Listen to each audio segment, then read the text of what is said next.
Salve, rebeldes! Você está ouvindo o podcast Bloco A, Olhares Anarquistas sobre o Mundão. No episódio de hoje, o nosso objetivo é dar um giro aí por algumas cidades que realizaram manifestações no último dia 13 de agosto, terça-feira. Essas manifestações aconteceram por conta da reforma da Previdência e também os cortes do governo Bolsonaro destinados à educação universitária e também à educação básica, né? Para realizar essa tarefa de reunir alguns depoimentos de companheiros e companheiras de diferentes cidades, a gente encontrou algumas dificuldades, que faz parte do processo, né? De aprendizado, de gravação de um podcast, e também da articulação desses companheiros e companheiras de outras cidades. Infelizmente, a gente não vai conseguir ter olhares abrangentes de várias outras cidades aí, mas a gente conseguiu reunir um depoimento da companheira Ana, de Florianópolis, e também da companheira Renata, ali de Curitiba, no Paraná.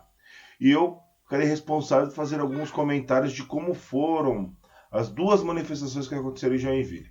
É importante a gente romper um pouco dessa cobertura da mídia tradicional, né? Até porque tanto a mídia tradicional e muitas vezes até os comentaristas políticos nas redes sociais acabam focando muito em São Paulo, Rio de Janeiro, nas grandes capitais, e não olham tanto assim o interiorzão do Brasil. Infelizmente, a gente vai estar, como eu disse, muito limitado aí a duas cidades capitais do sul do país e uma cidade do interior do sul do país, mas aos poucos, quem sabe, em outras manifestações a gente consiga dar um giro um pouco maior aí, trazendo esses olhares anarquistas sobre os protestos contra o governo Bolsonaro e suas medidas antipovo. Então agora a gente vai ouvir um pouquinho dos dois depoimentos. Olá, no dia 13 de agosto, Florianópolis reuniu 10 mil pessoas na rua para protestar contra os cortes na educação, contra o projeto Futurice e também contra a reforma da Previdência. A pauta da reforma não era tão presente no dia 15 de maio, mas ela esteve com força aí no dia 13 de agosto. A organização do ato se deu por reuniões puxadas pelas centrais sindicais, sindicatos da cidade, junto com as entidades estudantis, mas ficou nítido que depois da passagem dessa reforma mais branda pela Câmara dos Deputados, as centrais sindicais puxaram um pouco o freio aí nas mobilizações e já propuseram ações bem menos contundentes na cidade, né? Dentro da universidade, da UFSC, a organização se deu através de uma articulação unificada entre as estudantes, técnicos e professores, com mobilizações desde o início da manhã. A grande massa na rua eram os estudantes e muitos organizados pela sua base, com bandeiras e união dos centros acadêmicos. Isso foi bem interessante e foi uma coisa que cresceu desde o início das mobilizações aqui em Florianópolis, a organização por centro acadêmico. Isso mostra um pouco uma disputa que está bem forte dentro da UFSC entre centros acadêmicos independentes das organizações tradicionais aí do movimento estudantil e também por estudantes independentes a posturas da UNE e das organizações que disputam ou constroem a UNE. Então, tem se fortalecido um pouco a organização de base, no sentido de dar uma outra opção à organização fora desses chamados da UNE, né? Então, isso tem sido bem interessante. E as organizações aqui passaram por fora de assembleias de categorias. A pós-graduação fez uma assembleia e alguns poucos cursos de graduação fizeram assembleias. Mas não aconteceram muitas assembleias de base como havia acontecido nos atos anteriores. Isso é um pouco culpa do início do semestre, né? As aulas começaram semana passada, então toda essa mobilização ficou muito para cima da hora. A novidade que a gente teve nesse dia 13 de agosto é que pela primeira vez em anos, o sindicato hegemônico dos professores dentro da universidade decretou por paralisação. Isso já mudou um pouco a conjuntura da universidade. Menos pessoas vindo, transitando dentro da UFSC.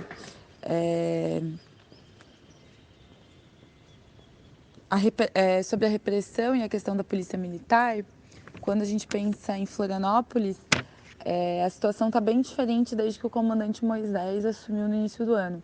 Apesar de ele ser comandante do Exército e membro do PSL, as investidas violentas da polícia não têm sido uma regra nos atos, muito pelo contrário, não tem tido enfrentamentos em nenhum desses últimos atos que a gente viu aí em Florianópolis. Porém, a gente sabe que está acontecendo um aumento da vigilância na cidade. São mais câmeras aí soltas e talvez um maior acompanhamento do ato por vigilância. O que a gente viu dentro do ato do dia 13 é que a polícia acompanhou o ato. As informações que a gente tem aqui, inclusive a Polícia Militar chamou uma reunião com os sindicatos um dia antes para se colocar à disposição de fazer a segurança dos atos, desde que ela soubesse o trajeto que seria feito. E então a polícia acompanhou o ato de maneira muito tranquila, aparentemente.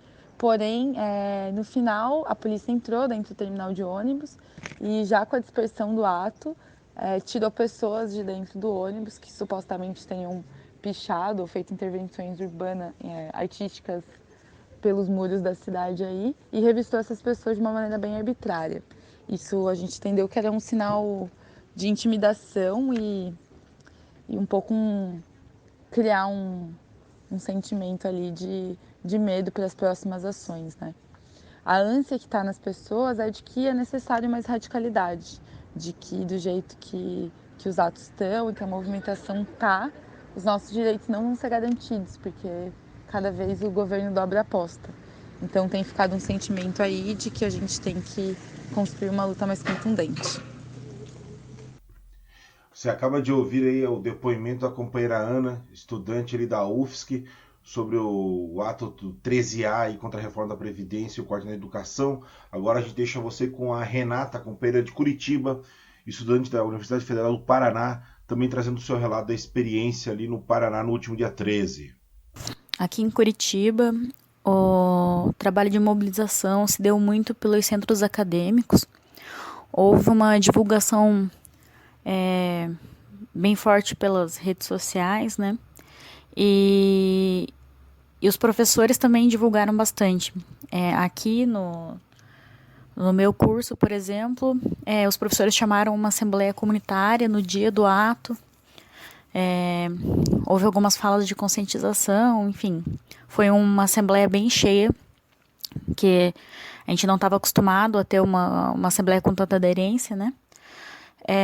Sobre a questão, se foi falado sobre a reforma da Previdência ou sobre os cortes na educação, né?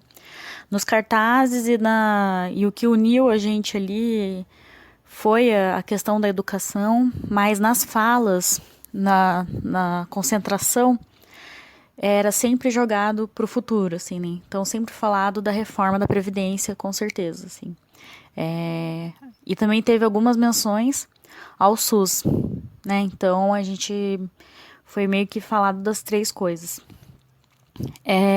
Sobre a questão do uso da força policial aqui, eu acho que Curitiba não tem tem uma repressão, né? Mas comparado com outros locais do Brasil, aqui as repressões são pontuais, né? A polícia estava presente, a guarda municipal e a PM, mas eles ficaram longe do ato, não tinha muitos PMs, e eles fizeram inclusive o trancamento das ruas para o ato conseguir passar, né? Eu não sei qual foi a conversa que os organizadores do ato tiveram com a polícia local aqui, qual foi o acordo, mas o próprio trajeto que nós fizemos, o horário, não pedia mais atenção deles do que isso, propriamente dito.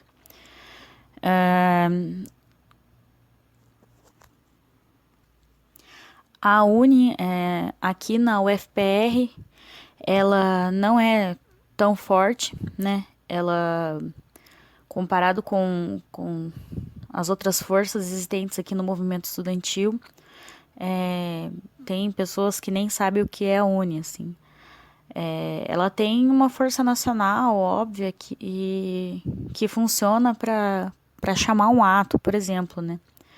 Mas no cotidiano ali, nas assembleias, ela não se coloca muito evidente, não. Visto isso, eu acho que é muito possível de romper com a Uni, apesar que existe outras forças aqui em Curitiba, né, que são semelhantes. E aí, sobre a questão de um movimento estudantil combativo, eu acho que a gente tem muito caldo para chegar num lugar legal, assim. Apesar dele estar um pouco fragmentado, eu acho que isso vai mudar. Então, acho que a gente tem força, sim, para ter um movimento estudantil forte e combativo. Só temos a agradecer as duas companheiras aí das cidades vizinhas de Joinville. E agora falar um breve relato aqui sobre como foi o ato realizado em Joinville no último dia 13. Né? Em Joinville, né, aconteceram 2 atos, né? Um pela manhã e um pela noite. O ato matutino começou ali pelas 9 horas na Praça da Mandeira e terminou um pouco antes do almoço. Né? Esse ato ele foi um pouco afetado por conta da chuva que ocorreu pela manhã, né? Como já é de costume aqui nessa cidade que muito chove. Além dessa chuva que provocou um esvaziamento, também é importante considerar o formato de organização do ato. Né? Esse ato foi chamado basicamente numa reunião e organizado numa reunião das direções sindicais, entre elas ligadas às forças políticas como CUT, CSP, com lutas. E essa reunião foi só entre as direções dos sindicatos, de professores da rede pública, estadual, municipal e rede privada, e de algumas outras categorias também. Qual que é o problema desse chamado aí ser feito a portas fechadas de direção a direção? É que eles acabam excluindo muitos movimentos sociais que constroem a luta cotidiana, coletivos e também outras forças políticas. É importante a construção do ato ser de baixo para cima. E para começar essa construção ser de baixo para cima, é importante que nós tenhamos uma abertura para a participação de outras forças políticas e sociais que constroem as lutas cotidianas da cidade contra o Estado, contra os governantes, contra os patrões, que nos atacam cotidianamente. Né? Se não houver um princípio de unidade em questões pontuais, como contra a reforma da Previdência, contra os cortes da educação, a gente vai ter uma dificuldade muito grande para mobilizar as bases. Né? E outra questão também importante destacar, os mais otimistas dizem que participaram 300 pessoas. Né? Eu fico ali por volta de 180, 200, não tive como contar, mas é importante perceber uma baixa adesão que já deixa aí um alerta para a gente organizar a resistência, mobilizar a base. O conjunto da esquerda joinvilense, né, boa parte dele, especialmente a esquerda revolucionária, aí partidos que disputam as eleições e organizações que não disputam as eleições, realizam um trabalho de base. O problema é que esse trabalho de base não está dando conta de mobilizar para as ruas, para as pautas conjunturais. No período da noite, aconteceu uma manifestação no campus universitário norte da Univille, que tem o campus da Univille, a Universidade da Região de Joinville, e da UDESC, da Universidade do Estado de Santa Catarina. Essa mobilização, levando em consideração que ali circulou por volta de 8 mil alunos neste período noturno, foi fraca. Pouco mais de 150 pessoas participaram, a grande maioria de fora da instituição, ou seja, lideranças sindicais, algumas figuras de movimentos sociais mais da esquerda revolucionária, porém a base dos campos universitários não foram tão mobilizadas. Né? Isso também se deve que foi um chamado de manifestação feito a gabinetes, aquele velho modelo UJS, né? Da pelegada ao JS. Então é importante a gente ampliar isso e puxar um trabalho de base. Por exemplo, na Univille, uma das poucas entidades que construiu uma assembleia para debater a paralisação no dia 13A, para construir e mobilizar a base, foi o Centro Acadêmico Livre de História Arnaldo Verde. Isso se deve porque nos últimos 2 anos, as direções anteriores do Centro Acadêmico, junto com os estudantes, voltaram a trabalhar com essa cultura política das assembleias e dos debates coletivos. Né? Tanto é que a gente consegue perceber, segundo alguns relatos, que o curso que tinha a maior presença de estudantes lá em bloco era do curso de História. Então isso se deve muito a esse papel. Talvez aí as forças políticas do campo sindical e também as outras entidades políticas precisam dar uma olhada como que o CALEV vem realizando esse trabalho. Talvez a gente tenha muito que aprender com os estudantes. Né? Importante perceber que teve eleição no CALEV recentemente E uma outra direção assumiu, né, que é no campo político, não é no mesmo campo político que as gestões anteriores. Porém, a prática da cultura política da Assembleia se manteve. Então, isso é um lastro da construção permanente do movimento estudantil ali no curso de História. Eu acho que a gente tem que tirar daí um aprendizado, né, para a gente conseguir romper um pouco essas práticas de direção para direção e construir de baixo para cima a luta contra a reforma da Previdência e os cortes na educação, né? Então, hoje a gente quis dar esse panorama e uma visão geral, né, um pouco limitada por conta da nossa dificuldade de mobilizar outras vozes, outros olhares, mas é só para agradecer aos companheiros, especialmente as companheiras Ana e Renata, que contribuíram com seus depoimentos, e quem sabe daqui para frente a gente consiga mobilizar outros compas para estar somando nessas análises conjunturas mais imediatas, mais pontuais, para a gente conseguir ter um olhar mais geral, né, rompendo um pouco aí da região São Paulo, Rio de Janeiro, e conseguir dar os olhares dos cantos desse Brasil, da luta popular e com a participação anarquista, organizada ou não, nesses atos, beleza? Então a gente encerra aqui esse terceiro episódio e conforme for sendo organizadas as próximas etapas do nosso podcast, a gente vai divulgar no Twitter, no Facebook, é só acompanhar aí as nossas redes sociais que a gente vai continuar tentando articular a opinião, o olhar dos compas anarquistas espalhados pelo Brasil, beleza? Salve rebeldes do mundão, encerramos o bloco A.